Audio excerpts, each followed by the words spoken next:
네, 우리가 인생을 살아가다 보면 깨닫게 되는 것이 하나 있습니다. 무엇이냐면 사람과 사람 사이의 관계가 생각보다 오래가지 않는다는 거예요. 처음에는 그렇게 가까웠던 사람도 시간이 지나가다 보면 멀어지기도 한다는 것입니다. 그런데 그 멀어지게 되는 그 계기가 정말 작은 사건 하나로 그렇게 멀어지게 되는 경우가 있다는 거예요. 10대 때에 또 우리 친구들 사이에서 어제까지도 같이 재미있게 놀다가 내일 되면 그 친구와 멀어지기도 해요. 어떨 때 그렇게 멀어지나요? 엄청난 사건 때문에 멀어지는 것이 아니라 어제 나랑 놀았던 친구가 내일 나보다 더 친하게 다른 친구하고 놀면 그것 때문에도 멀어지는 게 또 우리 10대 때 일어나는 일이라는 것입니다. 또 20대, 30대를 지나가다 보면 또 어떤 일이 벌어질까요?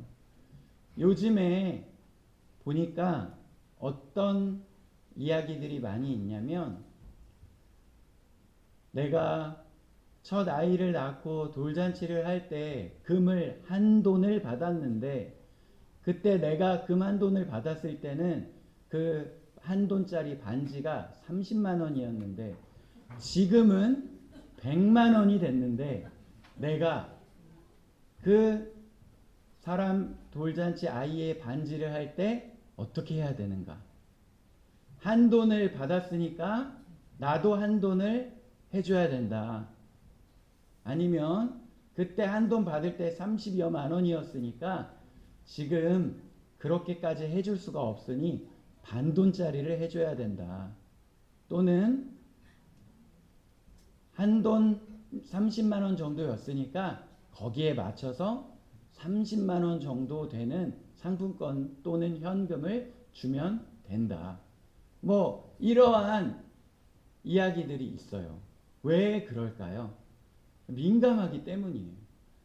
잘못 대처했다가는 이 인연이 또 끊어질 수가 있다는 거예요. 우리 성도님들이라면 어떻게 하시겠습니까? 뭐 정답은 없겠으나 어떠한 지혜로운 사람이 이런 이야기를 했어요. 그때 받은 그 한 돈을 한 돈짜리 반지를 잘 보관했다가 그대로 다시 주면 된다는 거예요. 네. 그리고 또 받았다면 또 한 돈짜리 줄 수 있다. 왜냐하면 내가 받은 그 반지도 같이 금값 올랐다. 그런 이야기입니다. 그런데 뭐 여기에서 딱 정하자는 것이 아니라 민감하다는 거예요. 이것에 따라서 나는 한 돈 줬는데 왜 나한테는 반돈이 돌아오지? 나를 무시하나? 아니면 나를 중요하게 생각하지 않나? 이런 반응도 있고요. 또는 전화해가지고 야, 금값이 얼마나 많이 올랐는데 또 똑같이 한 돈을 주냐? 너한테 너무 무리다. 그렇게 하지 마라. 이렇게 얘기해주는 사람도 있고 각양각색이라는 것이죠. 그런데 이러한 우리의 또 작은 행동들 하나하나 때문에 관계가 틀어지기도 하고 더 아름다운 관계로 나아가기도 하기 때문에 굉장히 삶의 지혜가 필요하다는 거예요. 어떠한 사람은 내가 이 친구가 결혼할 때 또 두둑하게 이렇게 축의금을 하고 그리고 또 첫째 돌잔치, 둘째 돌잔치까지 다 찾아갔는데 그 금액 다 합치면 뭐 50만 원도 넘는데 막상 내가 결혼할 때는 찾아와가지고 커플로 둘이 와가지고 10만 원 내고 갔다. 뭐 이런 이야기가 있더라는 거예요. 그렇게 되면 그런 거 인터넷에 글 딱 올리면 댓글이 다다다닥 달리는데 뭐라고 달리냐? 손절하세요. 이거 결혼식 통해서 사람 앞으로 인연 같이 할 인연인지 아닌지 다 걸러지는 겁니다. 그 사람은 당신을 그렇게 중요하게 생각하지 않는 거예요. 뭐 이렇게 얘기하더라는 거예요. 근데 꼭 받은 만큼 그 액수 다 적어놓고 계산해서 돌려받아야 할까요? 그렇지는 않은데 보니까 그 사람이 인터넷에 해외여행 가고 좋은 옷 사고 이런 사진은 또 올리더라는 거예요. 상황과 환경이 또 되지 않으면 사실 우리가 또 그렇게 받은 만큼 그렇게 준 만큼 받아야 되지는 않을 거예요. 먼 곳에서 찾아와서 축하해주고 그 시간을 나를 위해 드린 것만으로도 사실 굉장히 감사할 수 있을 거예요. 그런데 평소에 막 해외여행 다 다니고 그리고 또 이렇게 좋은 옷도 사고 잘 놀러 다니다가 내 결혼식에 와서는 내가 준 것보다 훨씬 적게 주면 또 서운할 수 있는 것이죠. 그래서 이런 사람과 사람을 대할 때에 이러한 것을 굉장히 조심스럽게 그리고 또 아주 지혜롭게 해야 한다는 것입니다. 이 작은 실수 하나 때문에 그리고 상대방을 또 중요하게 생각하지 않는 행동들 때문에 이런 관계가 20년, 30년 진행해 오던 관계들이 끊어질 수 있다는 거예요. 이제 제 나이쯤 또 40대, 50대쯤 되면 또 이슈가 뭐가 있겠습니까? 이제 결혼식 돌잔치를 넘어서 장례식이 있어요. 장례식을 안 가면 이 진짜 큰일 나는 거예요. 이건 진짜 관계 끊어지게 되는 그러한 일이 벌어진다는 거예요. 이거는 정말 너무나도 서운해하고 그런 일이죠. 그러면 또 저처럼 이렇게 지방으로 서울에 친구 다 있고 지방으로 오게 된 경우에는 어떻게 해야 될까요? 예. 또 인터넷에 보니까 3시간 걸리는 곳은요 또 봐준대요 사람들이. 그래가지고 연락해서 잘 아유 미안하다 정말 이렇게 얘기하면서 이것도 어떻게 해야 되냐면 원래 내려고 했었던 부의금에다가 차비까지 얹혀서 주고 이야기 미안하다 이렇게 얘기하면 또 다 이렇게 이해해 주고 또 아유 그럼 그렇게 먼 곳에서 오기가 쉽지 않지 하면서 이해를 해 주더랍니다. 그런데 이러한 적절한 성의 표시와 설명과 사과와 이러한 것이 동반한다는 것은 무엇입니까? 나는 정말 너와 앞으로도 관계를 지속하고 싶다라는 성의 그런 메시지라는 것이죠. 그런데 이러한 지혜를 발휘하지 못하고 나 먼데 못 가는데 이것 좀 설명하기 민망한데 이러면 어떻게 돼요? 그 관계가 끊어진다는 거예요. 그래서 우리는 이 인생을 살아가면서 이러한 일들로 인하여서 그렇게 가까웠던 사람 시간이 지나면서 또 멀어질 수 있는 일들이 일어난다는 것입니다. 지냈던 친구와 멀어질 수 있고 가족 사이에도 상처가 생길 수 있다는 것이죠. 그리고 또 우리가 교회 안에서도 관계가 어려워질 때가 있다는 거예요. 사실 우리가 매주 일주일에 최소 한 번씩 만나는 친척들 거의 없잖아요.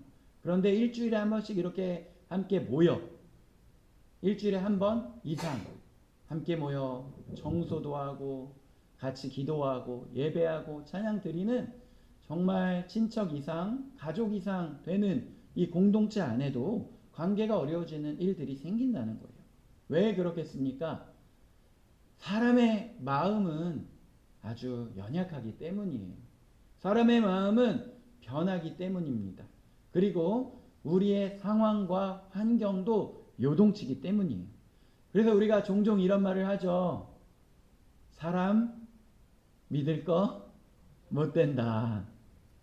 그런데 성경에 보면 또 그렇지만은 않습니다. 이 세상 속에서도 그리고 이 성경 안에서 사람과의 관계 안에서도 아주 특별한 관계가 소개되고 있어요. 바로 다윗과 요나단의 관계입니다. 오늘 우리가 읽은 장면 성경에서 가장 아름답고 또 가장 슬픈 장면 중에 하나예요. 왜냐하면 이 두 사람의 우정의 관계가 또 마지막으로 헤어지는 장면이기 때문입니다. 오늘 우리 말씀을 통하여 하나님께서 기뻐하시는 관계가 무엇인지, 그리고 하나님이 지켜주시는 관계가 어떠한 것인지 함께 보고자 합니다. 우리들은 이 관계가요, 항상 시험을 받아요. 교회 안에 하나님께서 하나의 공동체로 불러주신 우리 가운데도 항상 이러한 시험이 찾아온다는 것입니다. 그래서 우리는 언제나 이 상황과 환경을 제대로 읽을 수 있는 지혜가 우리에게 필요하다는 거예요. 예를 들면 아까 이야기한 것처럼 이 사람이 나의 결혼식에 내가 준 만큼 돌려주지 못했을지라도, 또 나의 중요한 경조사에 찾아오지 못했을지라도, 우리가 그 사람의 지금 처해 있는 상황과 환경을 안다면요, 충분히 이해할 수 있고 또 헤아릴 수 있는 그러한 일들이 있어요. 그런데 꼭 기계적으로 계산해서 나는 갔는데 너는 왜 오지 않았느냐, 나는 얼마 주었는데 너는 왜 이만큼 돌려주지 않았느냐, 이렇게 반응하며 그 관계를 중단하는 사람은 지혜가 부족한 사람이라는 거예요. 제가 예전에 어릴 때 다녔었던 교회에 정말 멋진 장로님 한 분 계셨는데, 제 친구 중에 가정 형편도 좀 어렵고 그리고 또 경제적으로도 어려운 친구가 있었어요. 근데 24살에 그 장로님 아들이 24살에 결혼을 했으니 굉장히 빨리 결혼을 했잖아요. 그러면 저희 친구들은 대부분이 이제 군대 갔다 와가지고 복학해서 대부분이 대학생이었어요. 근데 그때 그 친구는 군대를 면제를 받아서 좀 일찍 결혼을 했었던 것으로 기억을 합니다. 그래가지고 우리 친구들이 가가지고 축의금 하면 얼마나 했겠습니까? 저도 그때 모으고 모아서 한 3만 원 했었던 것 같아요. 그런데 우리 친구 중에 한 명, 그 좀 가정 형편이 어렵고 이 몸이 좀 불편했었던 친구에게 결혼식 토요일날 하고 주일날 그 장로님께서 그 친구를 부르더니, 야, 너 왜 와가지고 이렇게 축의금 하고 그래? 하지마! 이러면서 돌려주시는 거예요, 봉투를. 그래가지고 저희가 나중에 또 친하니까, 야, 너 그 돌려받은 거 가지고 우리 오늘 맛있는 거 사 먹자.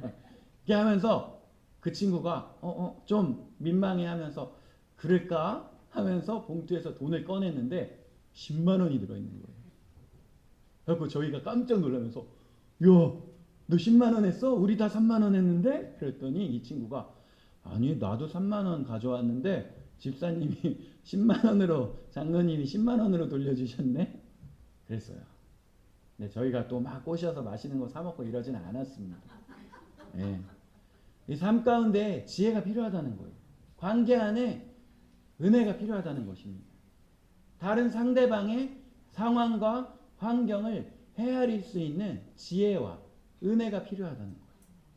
그분이 그렇게 하나님 아버지의 주시는 지혜와 긍휼한 마음을 발휘했을 때 어떤 일이 벌어집니까? 이렇게 20년이 훌쩍 지난 후에도 제가 이렇게 기억했다가 은혜를 나누잖아요. 굉장히 중요하다는 것입니다. 상대방의 상황과 환경을 이해하고 또 헤아린다는 것은요, 정말 큰 은혜입니다. 하나님께서 주신 지혜예요. 이러한 것이 정말 그 주변의 관계들을 지켜낸다는 거예요. 그래서 이분이 얼마나 그 사업하는 가운데 주변에 도와주는 손길들이 있고 또 그 상황과 환경이 얼마나 열리는지 몰라요. 평소에 그 헤아림과 은혜가 있기 때문에 하나님께서 또 그렇게 열어주시는 것인 줄 믿습니다. 오늘 사울 왕이 다윗을 죽이려고 합니다. 처음에는 그렇지 않았죠. 처음에 다윗은 사울을 위해서 싸우는 아주 충성된 신하였어요. 골리앗을 물리친 것도 다윗이었습니다. 그런데 어느 순간부터 사울의 마음에 질투가 들어오기 시작했어요. 사람들이 이렇게 노래했기 때문이죠. 사울이 죽인 자는 천천히요, 다윗은 만만히로다. 그때부터 사울의 마음이 무너져 내린 것입니다. 질투가 들어오면서 이 사울의 생각과 마음이요, 완전히 마비돼 버렸어요. 제대로 된 판단과 제대로 된 결정을 내리지 못하고 있는 거예요. 자신을 위해 가장 충성스럽게 헌신했었던 장수를 자기가 죽이려고 하는 일이 벌어지고 있다는 것입니다. 질투라는 것이 이렇게 사람의 눈을 가리운다는 거예요. 원래 좋게 보이던 사람도 미워 보이기 시작한다는 것입니다. 우리 가운데 정말 조심해야 할 것이 이 질투예요. 나에게 하나님께서 허락하여 주신 그 많은 것을 놔두고 나에게 없는 그것 하나를 다른 사람에게 발견했을 때 그것을 인정하고 칭찬하고 또 축복해 주는 것이 아니라 나에게 없는 그 하나를 가지고 있는 그 사람을 질투의 눈으로 바라보며 괴롭히고 관계가 단절된다면 그것은 아주 지혜 없는 사울과 같은 사람이라는 거예요.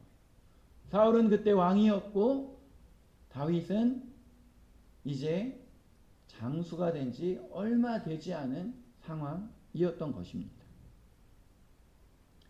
그러나 사울은 질투에 눈이 멀어 그 자신에게 없는 인기 다윗이 가지고 있다고 눈이 멀어 그를 죽이려 했던 거예요.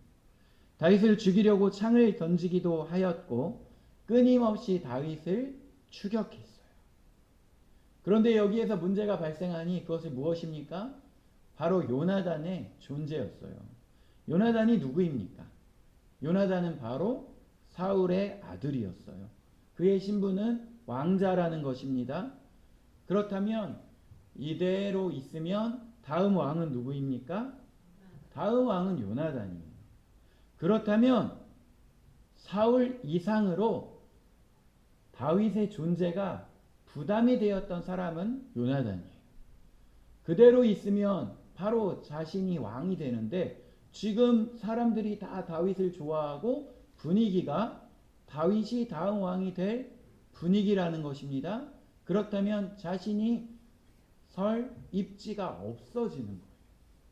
그러면 어쩌면 사울보다 더 열심을 내서 다윗을 죽이려고 해야 하는 인물이 바로 요나단이었을 거예요. 그런데 요나단은 다윗을 너무 좋아하는 거예요. 좋아하는 것을 넘어 사랑합니다. 성경은 이렇게 이야기해요. 요나단의 마음이 다윗의 마음과 하나가 되었다. 이 말은 무엇입니까? 단순히 친하다는 이야기가 아니에요. 영혼이 연결된 관계라는 것입니다. 그런데 지금 상황이 어떻게 되었습니까? 아버지는 다윗을 죽이려고 하고 나의 친구 다윗은 나의 아버지에게 쫓기는 상황이에요. 요나단은 엄청난 갈림길에 서 있는 것입니다. 아버지 편에 설 것인가? 그렇다면 친구가 죽게 되어지고 친구 편에 설 것인가? 그렇다면 내 왕의 자리는 없어지게 됩니다. 인생을 살다 보면 우리도 이런 시험을 받을 때가 있습니다. 하나님의 뜻을 선택하면 손해를 보는 상황이 찾아온다는 거예요. 정직하게 살면 내가 불리해지는 것 같은 순간이 있어요. 그때 우리는 무엇을 선택해야 합니까? 어저께 우리 초등부 친구들이요, 자기네들끼리 이제 예배 드리고 나서 자기네들끼리 이제 컵라면 먹고 게임도 하고 이런 저런 얘기를 하는데요. 그 중에 막 거짓말을 누가 하는 거예요. 그러니까 옆에 있는 친구가 야, 너 그거 거짓말이잖아. 그러니까 그 거짓말한 친구가 뭐 거짓말하지 말란 법 있어? 막 이렇게 얘기하는 거예요. 그러니까 또 그 친구가 거짓말하지 말라는 법은 없지만 이러는 거예요. 거짓말하지 말라는 법이 없어요? 우리 교회 다니는 사람이 가장 중요하게 생각하는 것이 무엇입니까? 하나님께서 정직하길 원하시고 거짓말하지 않기를 원하셔요. 그리고 세상의 법정에서도 거짓말하면 어떻게 됩니까? 그 법의 처벌을 받게 돼요. 우리 친구들이 아직 순진하고 세상을 잘 몰라요. 그래가지고 거짓말하다가 어떻게 될지에 대해서 아직 잘 모르고 있어요. 작은 거짓말로 시작하여서 이 거짓을 지키기 위해서는 더 큰 거짓말이 생기다 보면 걷잡을 수 없는 상황이 온다는 것을요. 서울에 있는 우리 조카가 중학교 2학년인데 돈을 모아서 이 자전거를 샀는데 당근마켓으로 중고 35만 원짜리 자전거를 샀어요. 중고 35만 원짜리면 새 걸로 사면 한 6, 70만 원 한다는 거죠. 이 중학생이 그런 자전거를 사기까지는 굉장한 또 이 저축과 절제의 시간들을 보냈었을 거예요. 그런데 지난 월요일에 학원 가서 그 자전거를 학원 밑에 놓고 수업을 듣고 오니까요. 그 자전거가 없어졌다는 거예요. 그런데 또 그렇게 열심히 돈 모아서 산 자전거니까 쉽게 포기할 수 없잖아요. 경찰서 찾아가서 얘기를 했어요. 그러니까 경찰에서 CCTV 다 돌려보고 그 자전거 도둑이 잡히기까지 불과 며칠 못 갑니다. 목요일에 바로 잡혔는데 그 같은 학원 다니는 초등학교 4학년짜리 동생. 그래가지고 그 부모님이 전화해가지고 죄송합니다. 자전거 도둑 맞은 거 당연히 돌려드리고 또 고장난 거 있으면 당연히 수리해드리고 뿐만 아니라 보상을 해드릴 테니 이 아이가 처벌받지 않도록 도와주십시오. 그 초등학교 4학년짜리는요. 그 자전거 좋아 보이고 그거 가져갈 때 불과 3일 안에 자기한테 이런 일이 찾아올 거라고는 상상도 못했을 거예요. 특히 한국은 CCTV가 정말 많이 있기 때문에 이제 뭐 그런 일이 벌어지면 안 되죠. 하지만 CCTV가 없는 곳에서도 언제나 우리를 바라보시고 동행하여 주시는 하나님의 그 손길, 눈길이 있다는 것을 우리는 기억해야 합니다. 그래서 때로는 손해볼지라도 우리는 하나님이 보고 계신다. 하나님이 듣고 계신다. 그래서 정직의 길을 선택하고 가야 하는 거 아니겠습니까? 저도 운전 처음 했을 때에 막 서울에 차가 얼마나 많은지요. 아파트에 2중, 3중으로 주차되어 있는데 거기에 주차했다가 차 빼는 과정에서 옆에 차를 긁고 그러고 어떻게 해요? 다 사진 찍어가지고 그분에게 저 차에 전화번호 있으면 다 또 문자 보내가지고 제가 운전이 미비해서 이렇게 또 선생님 차에 이렇게 흠집을 냈으니 수리 잘 하시고 저에게 또 이렇게 청구해 주십시오. 죄송합니다. 이렇게 다 보내면 또 어떻게 돼요? 차에 옆에 흠집 나면 기본으로 20만원, 30만원 나가잖아요. 그 20만원, 30만원 아끼기 위해서 모른 척 하면 어떻게 돼요? 다 연락 옵니다. 예찬아, 다 연락 와요. 예찬이가 뭘 했다는 게 아니라 예찬이가 재미있게 듣고 있길래 이름 한번 불러봤습니다.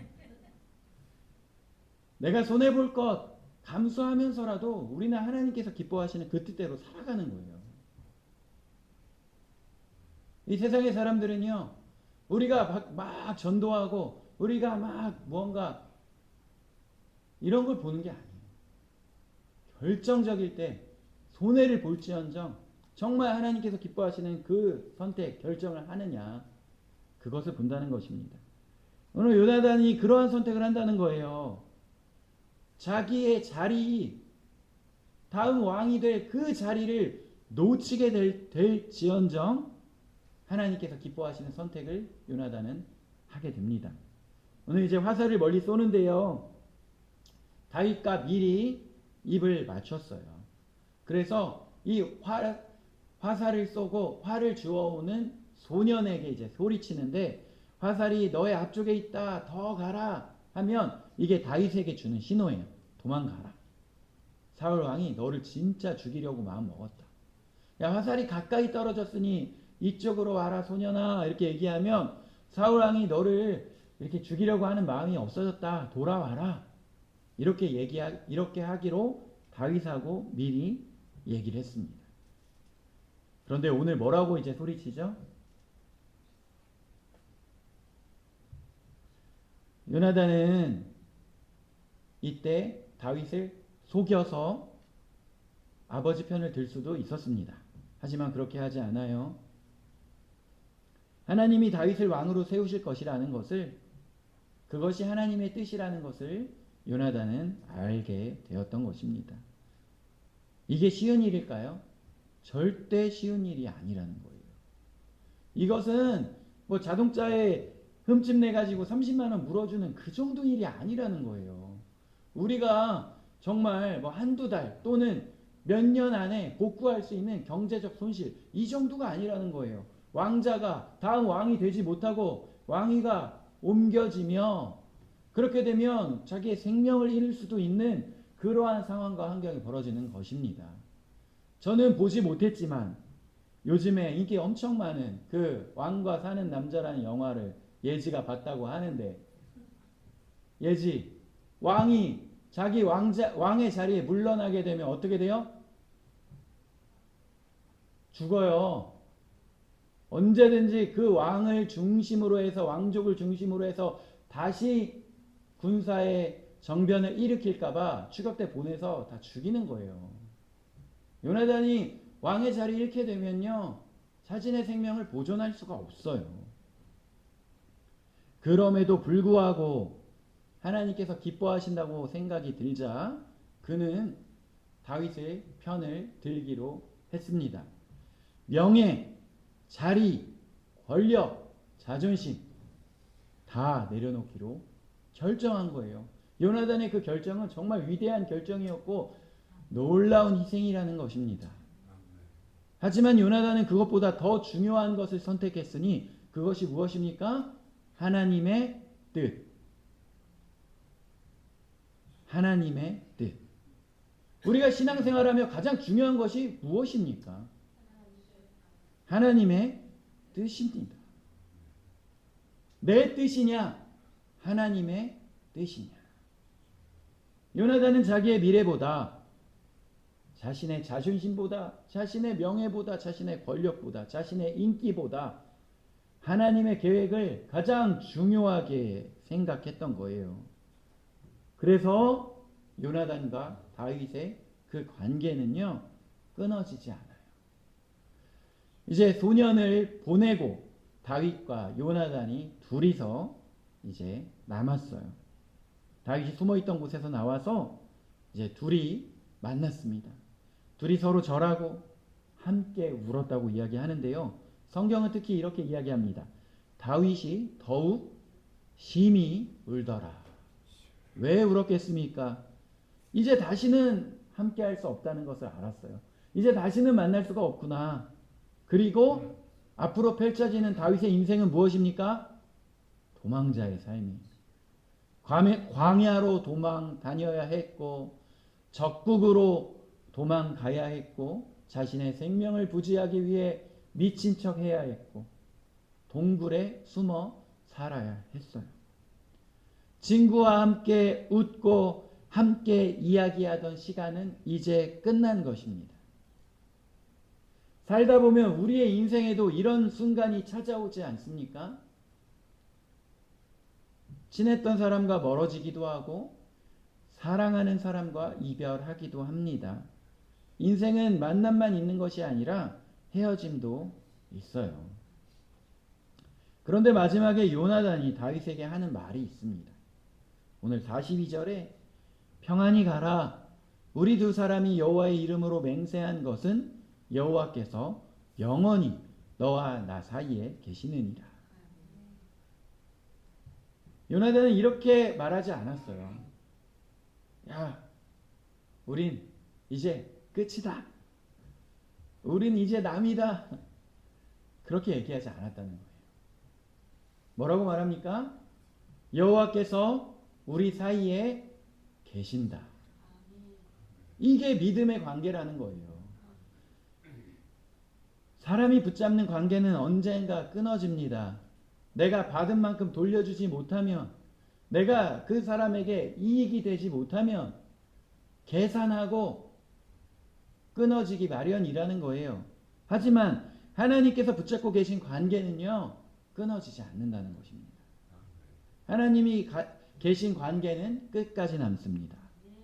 우리 인생을 돌아보며 많은 관계들이 지금 지나왔어요. 학교 친구, 직장 동료, 여러 인간 관계들. 그런데 시간이 지나가면 대부분 멀어집니다. 하지만 하나님 안에서 맺어진 관계는 다르다는 거예요. 왜냐하면 그 사람의 중심에 사람이 아니라 하나님이 계시기 때문입니다. 그래서 우리는 교회 안의 관계가 조금 특별해야 한다는 거예요. 단순히 취미가 같아서 만난 것도 아니고, 또 이 사람하고 친하게 지내면 나한테 이익이 온다고 만나는 것도 아니에요.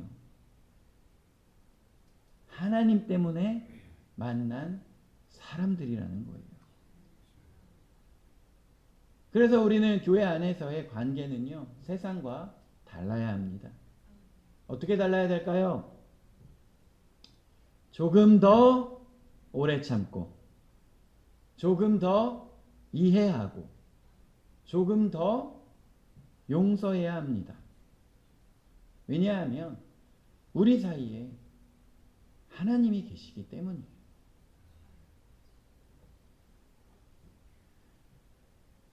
오늘 우리는 말씀을 통하여 보게 됩니다. 다윗은 떠나고 요나단은 성으로 돌아갑니다. 겉으로 보면 이 관계는 끝난 것처럼 보여요. 하지만 끝이 아닙니다. 나중에 말씀을 보면 다윗이 요나단의 아들 무비보셋을 찾아서 평생 돌봐주는 장면이 나와요. 왜냐하면 서로의 자손들을 돌봐주기로 요나단과 언약을 했기 때문입니다. 이것이 바로 하나님 안에서 맺어진 관계입니다. 시간이 지나도 환경이 바뀌어도 약속이 살아있다는 거예요. 사랑하는 성도 여러분, 우리의 관계도 이런 관계가 되기를 바랍니다. 이익 때문에 만나는 관계가 아니라 하나님 안에서 서로 붙잡아주는 관계, 하나님 뜻 때문에 손해도 감수하는 관계, 그리고 여호와께서 우리 사이에 계신다, 이렇게 고백하는 관계가 되기를 원합니다. 그런 관계를 이루는 우리 모두가 되기를 주님의 이름으로 축원합니다. 기도하겠습니다. 하나님 아버지 감사합니다. 주의 놀라우신 사랑과 은혜로 우리를 또 불러주시고 한 교회에 모여 하나님 앞에 찬양하며 예배드리며 나아갈 때에 또 오랜 시간 함께 보내며 옆에 있는 사람들이 또 미워지고 또 판단하고 할 때도 있었음을 고백합니다.